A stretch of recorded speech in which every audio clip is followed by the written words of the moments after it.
اہمیت سے ہم اب آگاہ ہو رہے ہیں کہ کیوں یہاں پر دہشت گردوں نے اپنا اکٹھ کیا ہوگا، کیونکہ ظاہر ہے یہاں سے وہ ارد گرد چہار اطراف اپنی ایکٹیویٹی کر سکتے ہیں۔ جو آپ کو اطلاعات مل رہی ہیں، کیا یہاں پر دہشت گرد بیٹھ کر یہ ان کا پلاننگ سینٹر تھا، یہ ان کی سپلائی لائنز تھیں، یہاں پر وہ گاڑیوں کے اندر بارود بھرتے تھے، دہشت گرد تیار کرتے تھے؟ سیکیورٹی ذرائع آپ کو کیا بتا رہے ہیں؟ جی، سیکیورٹی ذرائع کا یہی کہنا ہے کہ یہی گاڑیاں یہاں پہ دھماکہ خیز مواد نصب کیا جا رہا تھا، پھر یہی گاڑیاں اپنے مقاصد کے لیے مختلف علاقوں میں اس کا استعمال ہونا تھا، اور پھر یہ ہم اس کو مخصوص نہیں کر سکتے ہیں کہ گدر کے اس علاقے میں یا اس گاؤں میں یا اس گھر میں اس نوعیت کی کوئی ایکٹیویٹی ہو رہی تھی۔ یہاں تو اس پورے علاقے میں، جیسے میں نے گنوایا، ان پورے علاقوں کے پہاڑوں میں، ان کی آبادیوں میں اس طرح کی عملیات یہ تو معمول ہے۔ آج بھی دیکھیں نا، وڈ کا علاقہ جو کہ اس سے لسبیلا سے قریب ہے، خزدار کا علاقہ ہے، اور پھر اسی قلات میں آج بھی حملے ہوئے ہیں، اس میں بھی نقصانات کی اطلاعات ہے۔ تو یہ پورا علاقہ، یہ ایران بارڈر، پھر افغانستان کے بارڈر تک، پھر یہاں سندھ سے متصل علاقوں تک، یہ پورا علاقہ، یہ پورا ریجن ڈسٹرب ہے۔ تو اس کو ہم کسی ایک جگہ پر مخصوص نہیں کر سکتے کہ اس مقام پر یہ ایکٹیویٹی ہو رہی تھی۔ ان پہاڑوں میں، ان قومی شاہراہوں پہ آپ دیکھ لیں، یعنی یہ جو سوراب کا علاقہ ہے، یہاں سے قومی شاہراہ تربت اور پنجگور کو جا کے نکلتی ہے، پھر متصل کے علاقوں میں اگر آپ جائیں تو پھر یہ تفتان کو بھی ایک قومی شاہراہ جاتی ہے، کوئٹہ کراچی شاہراہ، تو اگر کوئی جانا ہو تو اسی سوراب سے اوکے ہم نے گزرنا ہے۔ اور ان شاہراہوں پہ تو آئے روز یہ مین شاہراہوں پہ مسلح لوگ نکل آتے ہیں، وہ یہاں پہ جلال آپ کا بہت شکریہ، آپ کا بہت شکریہ۔ جس طرح یہ چہار اطراف واقعات ہو رہے ہیں، لیکن یہ بڑا اہم ہے کہ یہ جو سورس تھا جہاں سے گاڑیاں چلتی تھیں، وہاں پر یہ واقعہ ہوا۔ ناظرین، جلال نورزئی ہمیں بتا رہے تھے۔ ہم آپ کو واشنگٹن لیے چاہتے ہیں۔ ادریس علی صاحب ہمیں واشنگٹن سے جوائن کر چکے ہیں، کامران یوسف اسلام آباد سے، اور ماروی سرمد جو ماہر بین الاقوامی امور کی، انہوں نے بھی واشنگٹن سے جوائن کیا۔ تینوں کا بہت شکریہ۔ Idrees, starting with you, Donald Trump کا نیا سوشل میڈیا پوسٹ، اور اس میں ایران کی قیادت کے حوالے سے تضلیلی مواد بھرا ہے انہوں نے۔ یور ٹیک آن دس؟ ایک طرف سے ہم کہہ رہے ہیں کہ بات چیت شروع ہو جائے گی، دوسری طرف سے وہی گالم گلوچ نما بیانات۔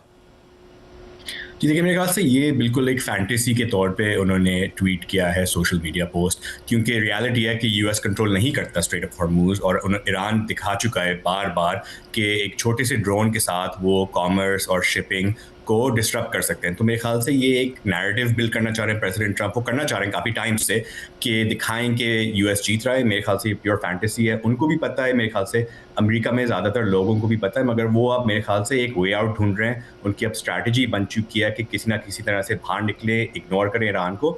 تو میرے خیال سے یہ جو ٹویٹ ہے، یہ اس کی ہی طور پہ ایک ایفرٹ ہے، مگر کوئی زیادہ فرق نہیں پڑے گا، کیونکہ ریالٹی ہے کہ یو ایس کے پاس کیپیبلٹی نہیں ہے اور اس ٹائم پہ کہ وہ اسٹیٹ آف ہارموز کنٹرول کر سکے۔ بڑی دلچسپ آپ نے بات کی، تو میں ذرا پوچھتا ہوں کہ جو انٹیریئر منسٹر کا دورہ ہے کامران، جو رینج آف میٹنگز ہوئی ہیں اس دورے کے درمیان، وہ آپ سمجھے کہ انہوں نے تمام اہم باکسز کو ٹک کیا ہے؟ وہ تمام لوگ جو نظریاتی طور پر ایران کی ریاست کو ریپرزینٹ کرتے ہیں، یا سفارتی طور پر یا سیاسی طور پر، انہوں نے سب سے ملاقاتیں کی ہیں۔ آپ کے خیال میں کیا میسج کنوے ہوا ہوگا، یا ہماری طرف سے پش کیا گیا ہوگا؟ کیونکہ یہ جو معاہدہ ہے میرے خیال میں 7-8 دن میں ختم ہونے والا ہے، اس کی رینیول پہ بات ہوئی ہوگی۔ Your take? بالکل، آئی تھنک اگر آپ ان کی میٹنگز دیکھیں تو اپنے آرٹ ہیں، پھر ان کی انفیکٹ جو ایران کے وزیر خارجہ ہیں، 2 مرتبہ ملاقات ہوئی ہے، آج بھی ان کی دوبارہ ملاقات ہوئی ہے۔ بٹ آئی تھنک جو سب سے امپورٹنٹ ان کی ملاقات ایک تو ایران کے صدر سے، اور جو حال ہی میں جن کی تعیناتی ہوئی ہے محسن رضائی جو سیکرٹری ہیں، جو ایران کی نیشنل سیکیورٹی کونسل ہے، ٹاپ ڈیسیجن میکنگ باڈی ہے، اور بڑے کلوز سمجھے جاتے ہیں ایران کے جو نئے سپریم لیڈر ہیں، اور 2 دن پہلے ہی ان کی تعیناتی ہوئی ہے سیکرٹری کے اس عہدے کے اوپر، اور وہ ماضی میں ایران کے ریولیوشنری گارڈ کور کے کمانڈر بھی رہ چکے ہیں۔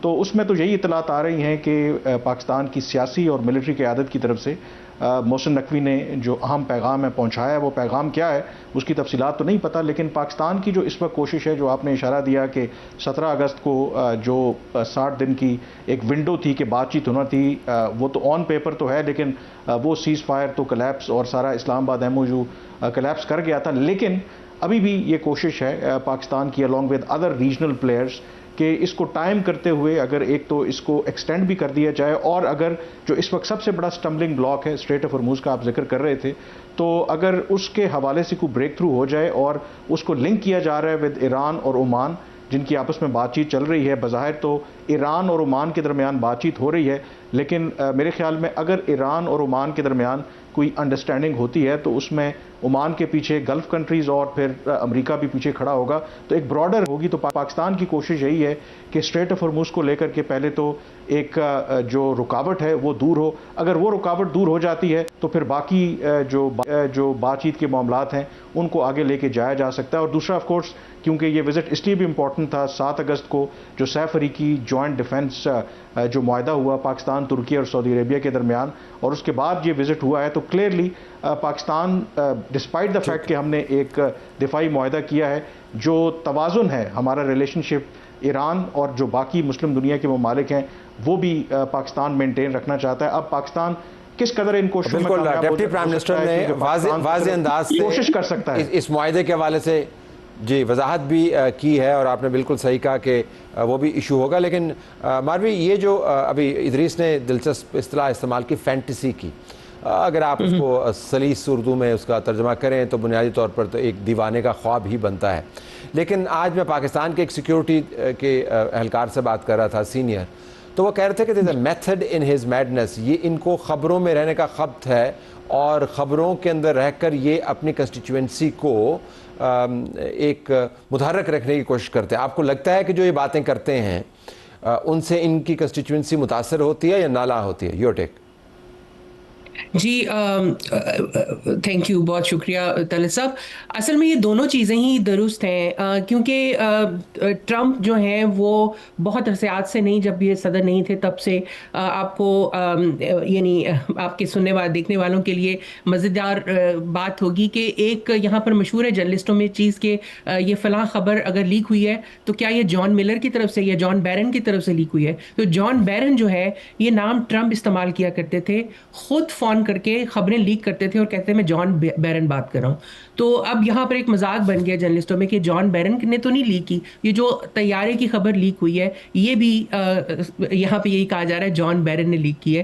تو وہ ٹرمپ کا ایک یہ وتیرہ ہے کہ وہ نیوز ایجنڈا کو لیڈ کرنا چاہ رہے ہوتے ہیں، اس کو ان کو اپنی پاور کا یہ احساس ہوتا ہے کہ وہ نیوز ایجنڈا کو اپنی مرضی سے ادھر سے ادھر موڑ سکتے ہیں۔ لیکن اس والی صورتحال میں یہ واقعی ایک فکس میں ہے۔ یہ ظاہر ہے کہ یہ سب کو بتانا چاہ رہے ہیں کہ یہ ٹوٹل کنٹرول میں۔ اوور دی ویکینڈ بھی انہوں نے جو اسٹیٹمنٹس بھی دی تھیں میڈیا سے بات کرتے ہوئے بھی اور ٹروتھ سوشل کے اوپر بھی، اس میں انہوں نے کہا تھا ٹوٹل کنٹرول ہے اسٹریٹ آف ہارمز پہ۔ یہ جو اٹیک ہے اس کا ایک اسٹریٹجک امپلیکیشن یہ بھی ہو سکتی ہے کہ حوثیز اور ایران بھی شاید اس وقت یہ چاہ رہے ہوں کہ گلف آف عمان سے امریکہ کا فوکس ہٹا کے باب المندب پہ یا اس کو ڈائلیوٹ کیا جائے، کیونکہ امریکہ کے پاس اب اتنے وہ ریسورسز نہیں ہے، بہت ہی اسٹرین میں ہے جو ان کا پینٹاگون ہے۔ تو اور اس کی بھی مختلف خبریں پینٹاگون کے اپنے آفیسز نے لیک کی پچھلے ہفتے میں، اور پچھلے 2 ہفتے جو ایک بہت زوردار خبر یہاں پر گردش کرتی رہی وہ یہ تھی کہ شاید ٹرمپ جو ہے وہ ایران کے اوپر نیوکلیئر اٹیک کر دیں، کیونکہ اگر وہ اپنے آپ کو جی بالکل، یہ بلکہ جارج گیلوے کا تو ٹویٹ بھی میں نے اس کے اوپر دیکھا کہ ایکسٹریم ایکشن ہوگا، وہ تو امپلیکیشنز کی بات کر رہے ہیں۔ لیکن اگر آپ مجھے اجازت دیں، آپ نے ذکر کیا پینٹاگون کا پروگرام اس نے کیا، آپ نے پینٹاگون کا ذکر کیا تو ادریس کی چونکہ بیٹ ہے، یہ جو سٹوری ہے ٹرمپ کی جہازوں والی، یہ بڑی حیران کن سٹوری ہے۔ وہ بتا رہا ہے یعنی امریکہ کا ایک صدر ہے، وہ محفوظ ترین سیکیورٹی حصار کے اندر ہوتا ہے، جب وہ کنٹینر کے اندر گھس کے دوسرے جہاز میں جانے کی خبروں والی بات کرتا ہے، مطلب یہ کتنی امبیرسنگ چیز ہے، یا اس کے اندر بھی کوئی میتھڈ ہے، وہ کوئی پیغام دینا چاہ رہا ہے؟ نہیں، میرے خیال سے کوئی میتھڈ نہیں ہے، اور آئی تھنک یہی بتاتا ہے کہ جو تھریٹ ہے ایران کا، وہ کافی سالوں سے پبلکلی کہہ رہے ہیں کہ ہمارا ایم ہے کہ پریزیڈنٹ ٹرمپ کو اساسینیٹ کریں، وہ جو تھریٹ ہے کافی بڑھ چکا ہے, اور US security sources, secret service, US military اب اس تھریٹ کو کافی ہائی سمجھتے ہیں. تو میرے خیال سے یہ ایک آبویسلی ایک بہت بڑی اسٹوری ہے کہ پریزیڈنٹ ٹرمپ کو فوڈ کارٹ میں جانا پڑا ایک پلین سے دوسری طرح چھپ کے, مگر یہ میرے خیال سے ایک بڑے جو ایک ٹرینڈ دکھاتا ہے یہ ہے کہ جو ایران کا جو تھریٹ ہے وہ US میں فیل ہو رہا ہے. اور اگر US پریزیڈنٹ جو سب سے well protected most powerful person ہے یونائٹڈ اسٹیٹس میں اور شاید دنیا میں, اگر ان پہ اتنا تھریٹ ہے تو پھر جو قوم US کی ہے ان کے لیے کیا ہوگا. تو میرے خیال سے کافی ڈی مورلائزنگ افیکٹ ہوا ہے, کافی ایک حیران کن سچویشن ہے کہ اتنے ویل پروٹیکٹڈ ہوتے ہوئے ہی ایران جن کو 6 مہینے سے بام کر رہے ہیں US ملٹری, وہ پھر بھی اتنا ایک تھریٹ پوز کرتے ہیں. میرے خیال سے ایک بہت سگنیفیکنٹ میسج بھیجتا ہے, اور ایران کے لیے آئی تھنک کافی پازیٹیو ہوگا کہ اتنا امپیکٹ ہو سکتا ہے ایک ملک پہ جس کو سینکشن کیا ہوا ہے کوئی صدیوں سے, اور پھر بھی اتنا افیکٹو ہو سکتے ہیں. میرے خیال سے کافی بڑی اسٹوری, اور واشنگٹن میں بالکل صحیح بولا کہ بہت اسٹوری جیسے کہ فائر کیچ کر چکی ہے, کیونکہ یہ بہت کویشچنز ریز کر رہی ہے کہ اگر پریزیڈنٹ ٹرمپ کو نہیں پروٹیکٹ کر سکتے تو کیا ہوگا پورے ملک کا.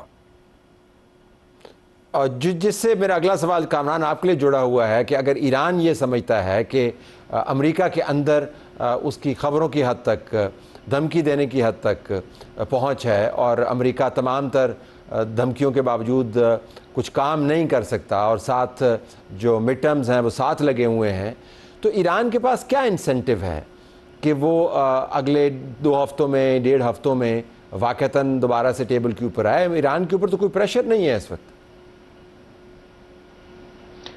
میرے خیال میں بظاہر اس کی وجہ یہ ہے کہ شاید ایران کا تکلیف برداشت کرنے کا جو تھریش ہولڈ ہے وہ میرے خیال میں امریکہ کے مقابلے میں بہت زیادہ ہے. 40-50 سالوں سے تو سینکشنز برداشت کر رہے ہیں, لیکن ایسا نہیں ہے کہ جو امریکہ کا نیول بلاکیڈ ہے یا ادروائز جو ان کے اوپر پابندیاں لگی ہوئی ہیں تو کوئی ان کی اکنامک سچویشن اتنی آئیڈیل ہے.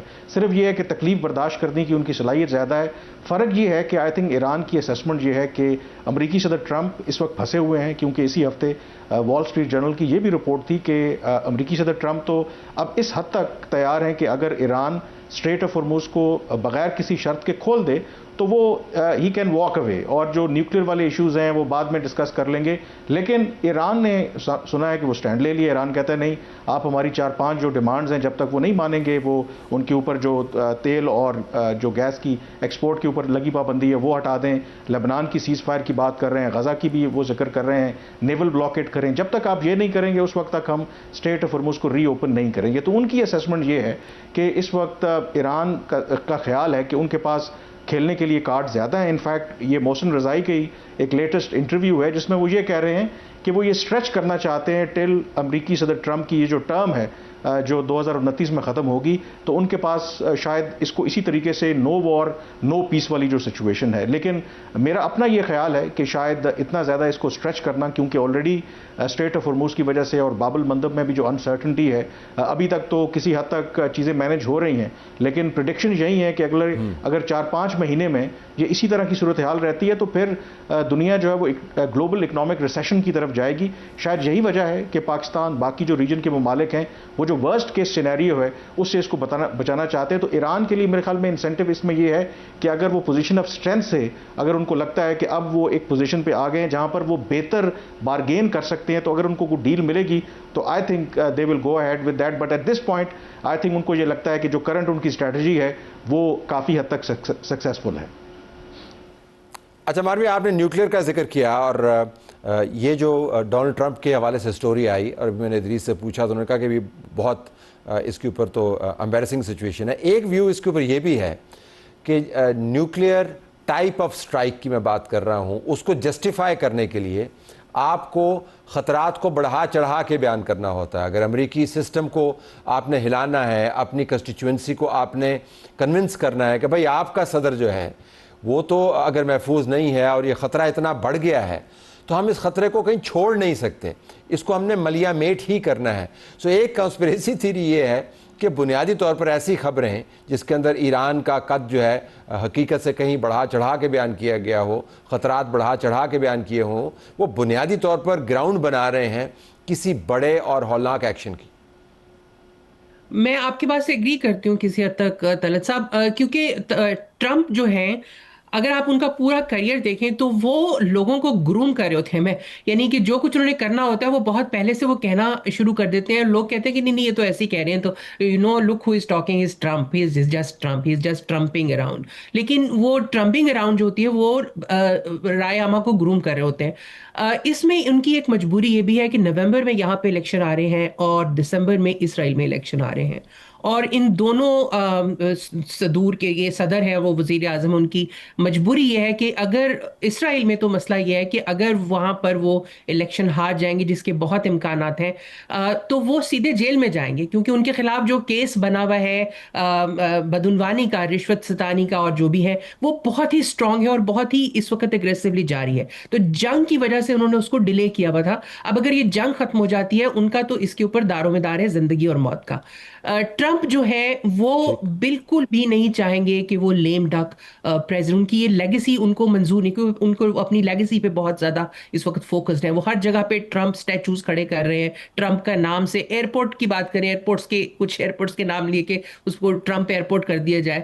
تو اتنا جو فوکسڈ ہو اپنی لیگیسی کے اوپر، وہ نہیں چاہے گا کہ وہ لیم ڈک پریزیڈنٹ بن جائے. نومبر میں ان کو ہر صورت میں جو ہے وہ کسی نہ کسی طرح سے نومبر تک ان کو چاہیے کہ ان کی مجبوری ہے کہ ان کو چاہیے کہ وہ اپنی جیت کا ایک فتح کا ایک امپریشن بنائیں یا بنا کے اور دھماکہ خیز قسم کی فتح ہے، دھماکہ دار اور دھماکہ خیز قسم کی فتح ہے. If I could bring in Idris at this point. Idris, quickly اگر آپ ہمیں بتا پائیں، آپ کے خیال میں یہ تو نہیں ہو سکتا کہ امریکہ کا صدر جو ہے اپنی سبکی کرواتا پھرے اور امریکہ کا نظام جو اس کے پیچھے کھڑا ہے، کیونکہ جب سے بیرک اوباما آیا ہے تو یہ تو امریکہ کے نظام کے اندر جو سفید فام لوگ ہیں انہوں نے یہ فیصلہ کر لیا کہ ہم نے بیرک اوباما ٹائپ کے کمبینیشن کو نہیں آنے دینا.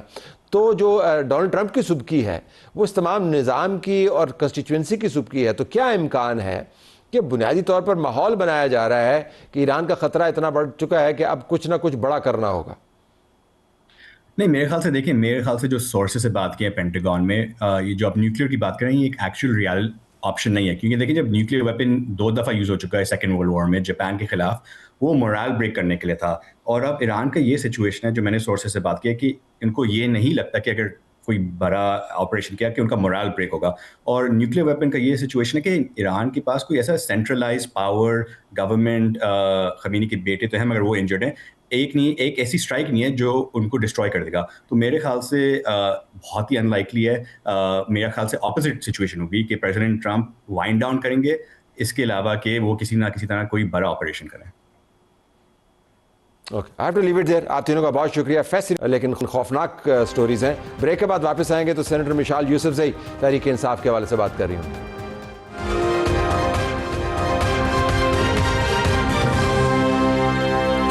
پروگرام میں خوش آمدید ناظرین. سینیٹر مشال یوسفزئی تحریک انصاف کو ریپرزینٹ کرتے ہوئے ہمارے پاس موجود ہیں. سینیٹر صاحب آپ کا بہت شکریہ.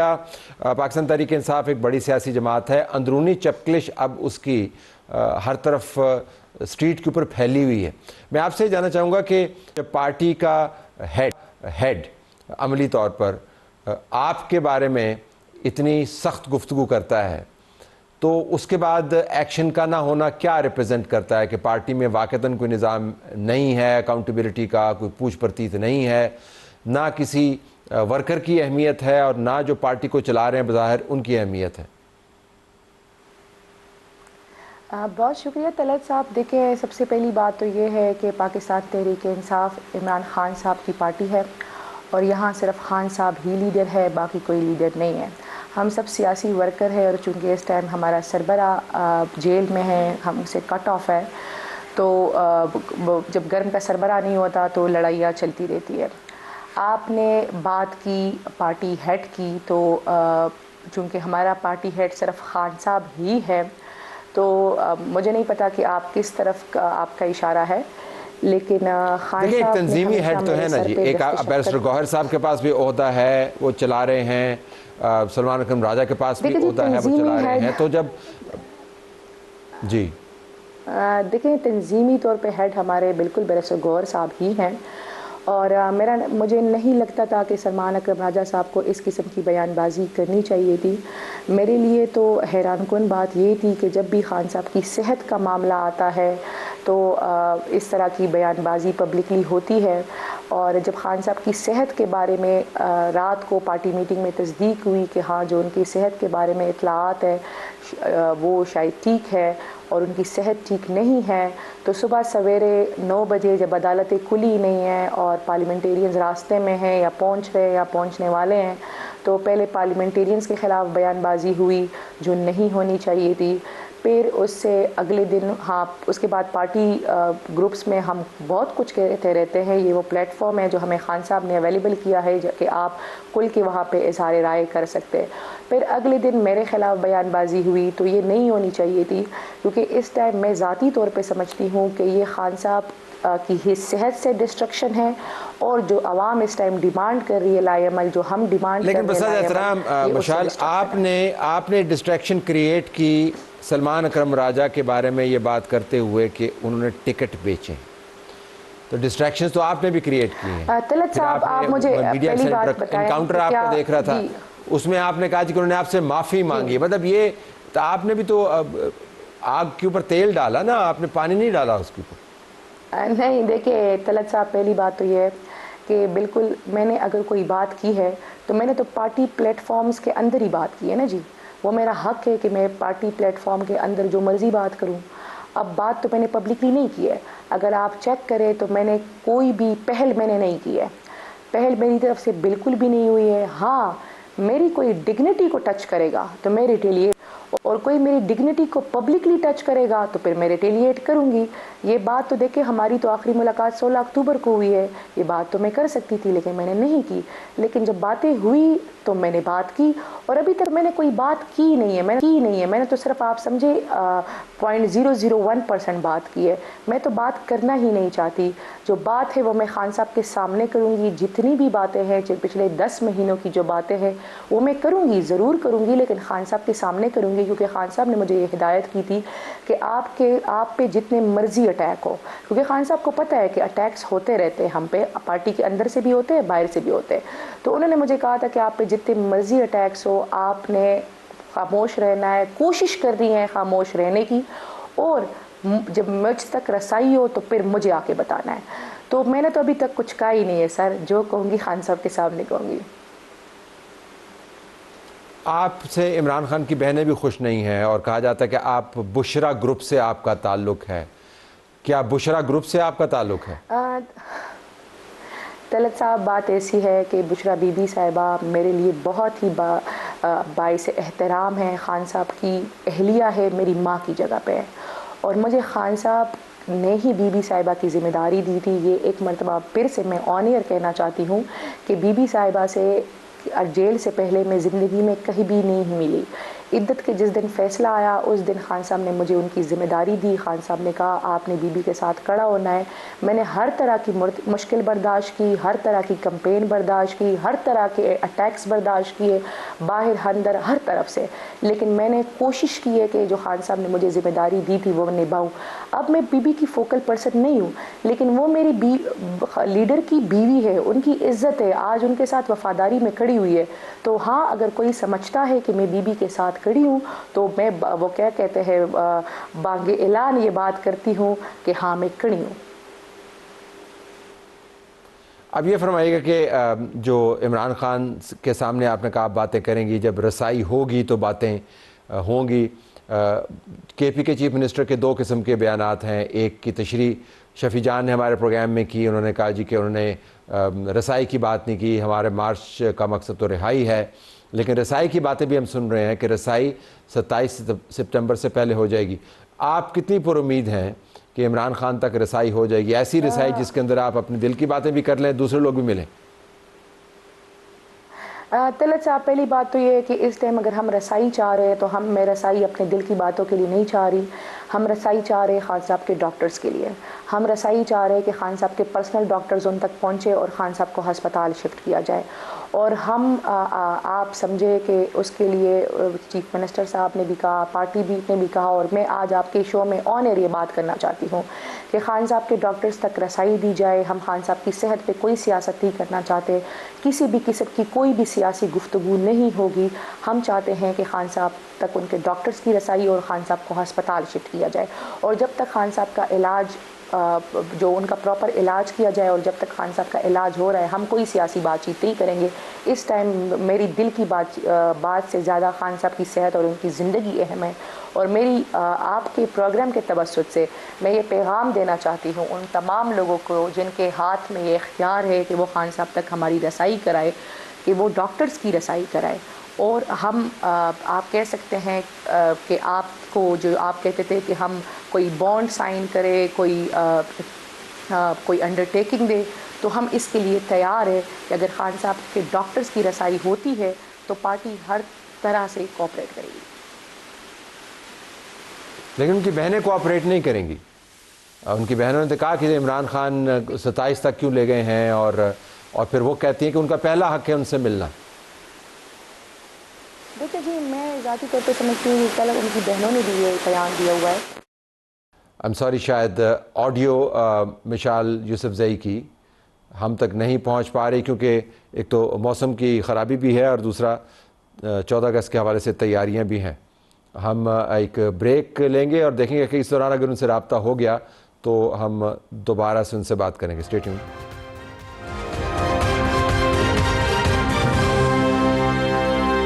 ناظرین، ہمارا رابطہ سینیٹر مشال یوسف زئی سے بحال ہو گیا. سینیٹر صاحبہ، کوئکلی اگر میں آپ سے پوچھ پاؤں، ایک بڑا معاملہ برابر میں چل رہا ہے اور وہ ہے نئے صوبوں کا.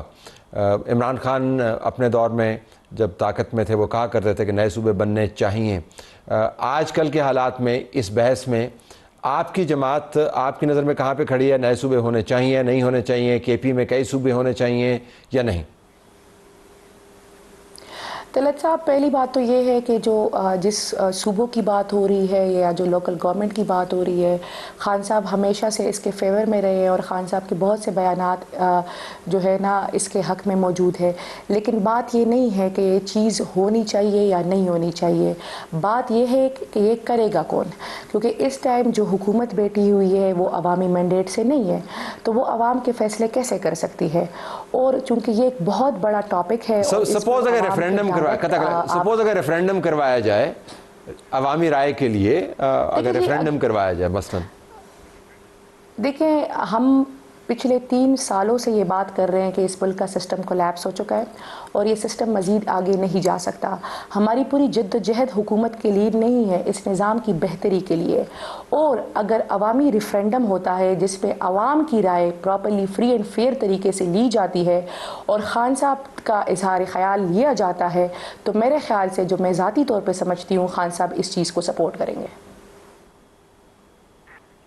اور آپ کی پارٹی کے اندر اس کی ریزسٹنس آئے گی یا آپ کے خیال میں موجودہ قیادت اگر عمران خان اس کو سپورٹ کریں گے؟ خان صاحب کی پارٹی ہے، خان صاحب کہیں گے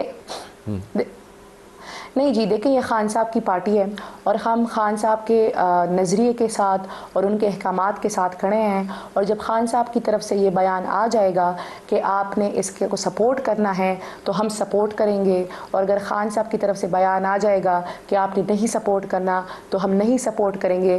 لیکن میں ذاتی طور پہ سمجھتی ہوں کہ جتنی بھی خان صاحب ساتھ ڈسکشن ہوئی ہے اڈیالہ جیل میں، خان صاحب لوکل گورنمنٹ کے بہت ہائی سپورٹ میں ہیں.